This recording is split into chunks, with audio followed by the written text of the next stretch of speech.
Alors, je vais maintenant passer la parole au professeur Florence Thibault, qui est notre formidable présidente du comité scientifique. Florence Thibault est professeure de psychiatrie, endocrinologue, docteur en neurosciences. Elle exerce au CHU Cochin Paris et à l'université Paris-Cité. Elle est membre de l'INSERM U1266, à l'Institut Psychiatrie et Neurosciences de Paris, et membre du comité exécutif de l'Association internationale de neuropsychiatrie. Elle est aussi présidente de la section santé mentale des femmes au sein de la World Psychiatric Association. Bon, et par ailleurs, donc, c'est une formidable présidente pour nous, de notre comité scientifique. À toi, Florence.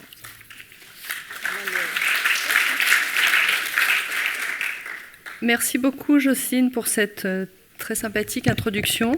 Et je voulais remercier à nouveau Marie-Jeanne, Jocelyne, avec qui j'ai eu le plaisir de travailler pendant toutes ces années, plus récemment Emmanuel Raymond, et puis enfin tout le comité scientifique, et dire à quel point c'est très agréable de travailler avec ce comité scientifique au sein d'UNAFAM, et combien nous sommes ravis chaque année de choisir des candidats parmi ceux qui nous semblent les meilleurs. Et cette année, on a été particulièrement heureux parce qu'on a reçu tellement de dossiers qu'on ne savait plus à qui attribuer les prix finalement, et que pour la première fois, on a eu le choix entre différentes candidatures en sciences humaines et sociales, et je crois que c'est la première fois dans l'histoire du prix de l'UNAFAM qu'on a reçu plusieurs candidatures pour le prix SHS et qu'on n'a pas dû l'attribuer, je dirais un peu à des psychiatres par défaut, alors que cette année on a vraiment pu l'attribuer à quelqu'un, comme vous l'avez vu, qui fait vraiment des sciences humaines et sociales.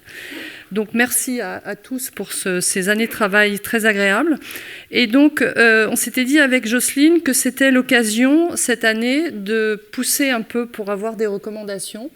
Et puis finalement, Claire Compagnon est allée au-devant de toutes nos espérances, puisqu'il semble que ça soit maintenant définitivement acquis et qu'enfin on va pouvoir compter sur ces recommandations, en commençant par celles que vous avez voulu pousser en avant, qui sont celles sur la schizophrénie et le trouble bipolaire. Je peux vous demander mes diapositives, s'il vous plaît, ou c'est moi qui appuie peut-être ? Voilà. Alors, donc mes conflits potentiels d'intérêt. Donc, en introduction, quelques données.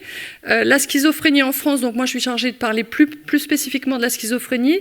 Hélène Verdoux, qui connaît bien la clozapine parce qu'elle a présidé plusieurs commissions sur ce sujet avec des recommandations, parlera de la clozapine.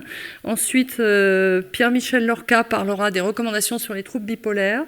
Pierre Vidaillet, en tant que président du CNQSP, je crois que c'est bon, Conseil national de la qualité des soins en psychiatrie. Et puis enfin, Nicolas France, que vous connaissez pour la réhabilitation, nous parlera des aspects réhabilitation. Donc la schizophrénie en France, c'est 5 à 7 ans de retard au diagnostic. C'est une moitié de patients qui ont recours aux toxiques, pour l'instant plutôt le cannabis, 40% qui font une tentative de suicide, 10% qui se suicident. Et alors j'ai regardé les chiffres, depuis le siècle dernier, on a l'impression que le chiffre du taux de suicide chez les schizophrènes n'a pas bougé, malgré l'avènement des nouveaux antipsychotiques. Ça a un peu baissé au moment de l'introduction des premiers antipsychotiques dans les années 50, et puis ensuite c'est revenu aux alentours de 10%. C'est 20 ans d'espérance de vie en moins, donc le docteur Saravan et Jocelyne en ont longuement parlé. C'est 35% des prises en charge en psychiatrie en établissement de santé, c'est la moitié des hospitalisations de longue durée en psychiatrie. Je ne reviens pas sur l'exposé de ce matin de Marie-Jeanne et de notre collègue Charles Adezra, qui ont longuement parlé de la contention et de l'isolement. Et c'est 80% de patients qui ne travaillent pas et 13% qui sont sans domicile fixe. Alors, en termes de devenir, donc j'ai retrouvé une étude de 2022 qui reprend toutes les études de suivi qui ont porté sur au moins 20 ans et qui portent sur 1991 patients atteints de schizophrénie. Alors, vous voyez qu'il y en a à peu près 60% pour qui ça se passe pas mal, entre ce qu'on appelle le recovery en anglais, à peu près un quart, et puis mieux ou modérément mieux, et puis seulement 40% qui ont un devenir plutôt péjoratif, ce qui est beaucoup moins que ce qu'on a l'habitude de penser, c'est-à-dire qu'on dit oui, il y en a à peu près 10% qui travaillent vraiment, mais finalement le devenir est plutôt meilleur que ce qu'on a l'habitude de penser. Alors, la dernière conférence de consensus sur la prise en charge de la schizophrénie, elle n'est pas toute jeune, elle date de 2003, et elle n'avait pas été complètement validée par la HAS, donc il y avait vraiment un vrai souci en termes de conférence de consensus sur la schizophrénie. Alors, en termes de santé mentale, les centres experts ont beaucoup contribué à l'amélioration du diagnostic, mais comme on le dit depuis ce matin, la prise en charge reste extrêmement hétérogène sur le territoire. Alors, quels sont les défis à relever ? Premièrement, homogénéiser la prise en charge de la santé mentale et physique, comme on l'a longuement évoqué ce matin. Accès égal sur tout le territoire à l'ensemble des thérapies disponibles. Et donc pour ça, il faut des recommandations nationales, il faut les écrire. Ensuite, il faut les diffuser. Co-construire un projet de soins avec le patient, c'est-à-dire l'informer et aussi anticiper la gestion des crises et viser le rétablissement, c'est-à-dire l'inclure dans les programmes de soins, éducation thérapeutique, réhabilitation psychosociale, mais en même temps l'aider dans ses études s'il veut en faire, le soutien à l'emploi, l'aide au logement, et puis, comme l'a dit Jocelyne Viato, prévoir des indicateurs de suivi. En France, c'est vrai qu'on aime beaucoup faire des règles, mais on ne regarde pas si les gens les respectent. C'est vrai, c'est quelque chose de très français. Ensuite, il faut former, développer l'enseignement de la santé mentale pour les médecins, mais aussi les infirmiers, puis la formation médicale continue dans tous les domaines pour tous les intervenants. S'occuper des comorbidités, comme l'a dit Jay Saravan, ce qui comprennent non seulement les comorbidités somatiques, mais en plus le tabagisme, l'alcoolisme, la toxicomanie, si nécessaire. D'autres défis, le diagnostic précoce, la prévention, on sait que ça réduit de moitié les hospitalisations de première crise, un diagnostic précoce, et ça réduit notablement le handicap quand le diagnostic est précoce. Il faut déstigmatiser, il faut informer le grand public. Alors il y a une espèce de piste intéressante qui est ce qu'on appelle les étudiants de premier secours en santé mentale. Ça marche bien, ça les intéresse, et ça contribue grandement à essayer de faire du dépistage et des premières prises en charge et d'aider à l'orientation de patients. Les groupes de pères aidants, les associations, et puis enfin collecter des données médico-économiques et épidémiologiques, puisque 2 à 4% seulement de la recherche en santé pour la santé mentale en France, dans ce domaine, contre 7% en Grande-Bretagne et 11% aux États-Unis. Alors, je ne reviens pas sur l'évaluation des indicateurs puisque Jocelyne Viato l'a longuement abordé. Et donc, simplement pour dire qu'on n'est pas très bon sur l'évaluation cardiovasculaire métabolique. On n'est pas très bon non plus sur le repérage des conduites addictives puisque, vous voyez, c'est au maximum 30% de repérage des conduites addictives chez les patients qui sont en CMP. Alors, quelles sont les recommandations disponibles ? Alors, il y a des recommandations sur la schizophrénie débutante. C'est une conférence de consensus sous l'égide de la Fédération française de psychiatrie, donc de 2003, qui n'a pas été complètement validée par la HAS et qui commence à dater sérieusement. Il y a eu des progrès, heureusement, pour les patients depuis 2003. La schizophrénie à début précoce, donc il y a un centre de maladies rares qui a mis en place des recommandations pour les schizophrènes de moins de 15 ans, disponibles à l'adresse qui est notée. L'annonce du diagnostic sévère, sur laquelle on reviendra. La surveillance cardiométabolique, sur laquelle on a longuement parlé ce matin. Et puis l'amélioration de la prise en charge somatique, dont on a parlé également ce matin. Grande précarité et troubles psychiques, avec le recours au père aidant en 2023. La prescription d'activité physique en 2022. Vous voyez, il n'y a pas de recommandation sur comment prendre en charge un schizophrène dans son parcours de soins, mais il y a des recommandations sur la prescription d'activité physique chez les patients. Et puis enfin, il y a un guide ALD, affection longue durée, pour les affections psychiatriques, qui a été édité en 2017. Alors, il y a quelques données qui sont disponibles. Il y a un dossier INSERM, mais qui commence à dater, schizophrénie 2017. La Fondation fondamentale, qui met régulièrement des éléments à disposition sur son site.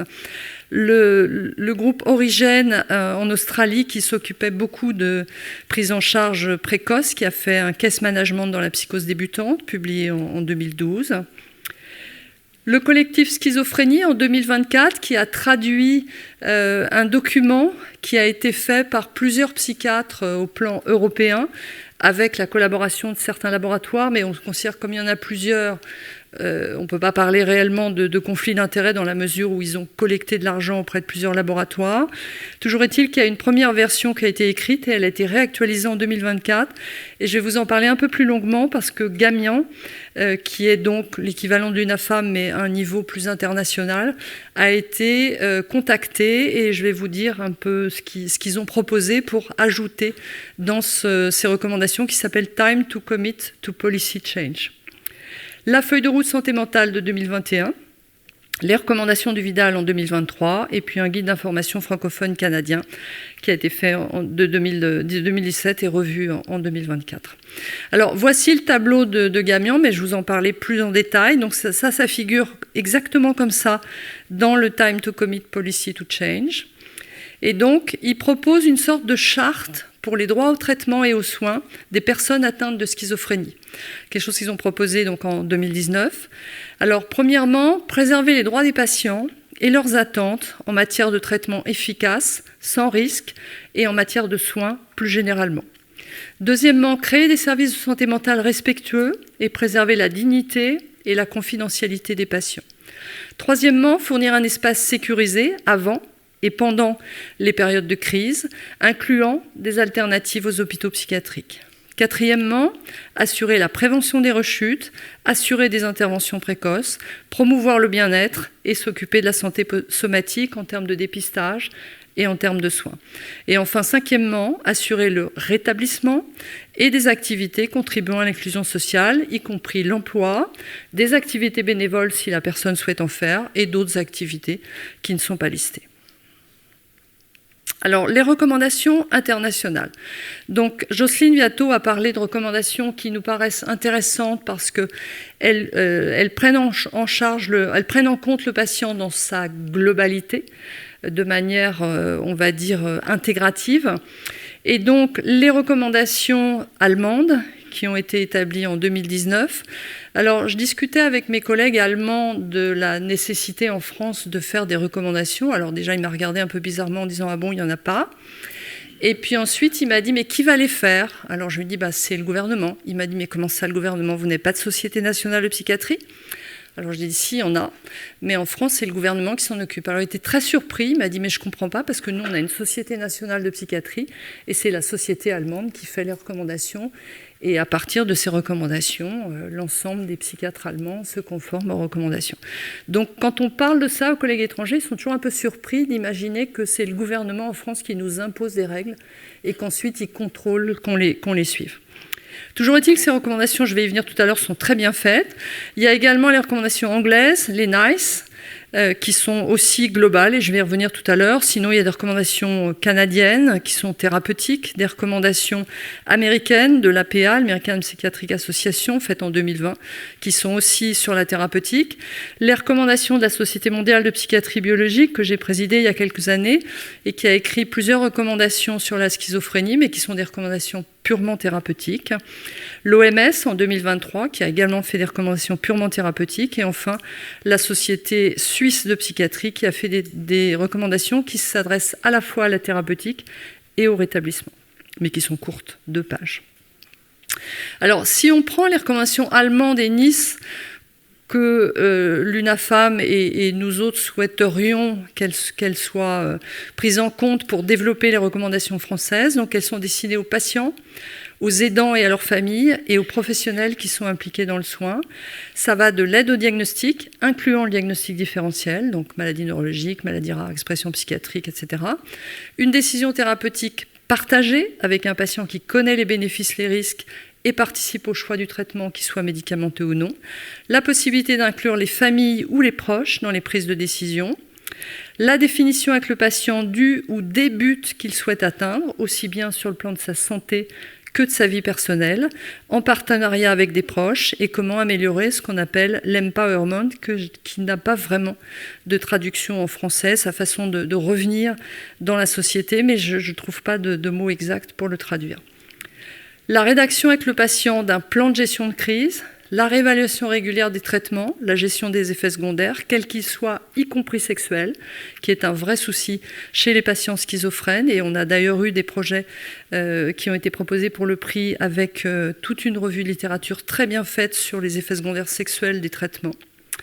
Le cancer, la surveillance cardio-métabolique, etc. Je ne reviens pas, Jay en a longuement parlé ce matin.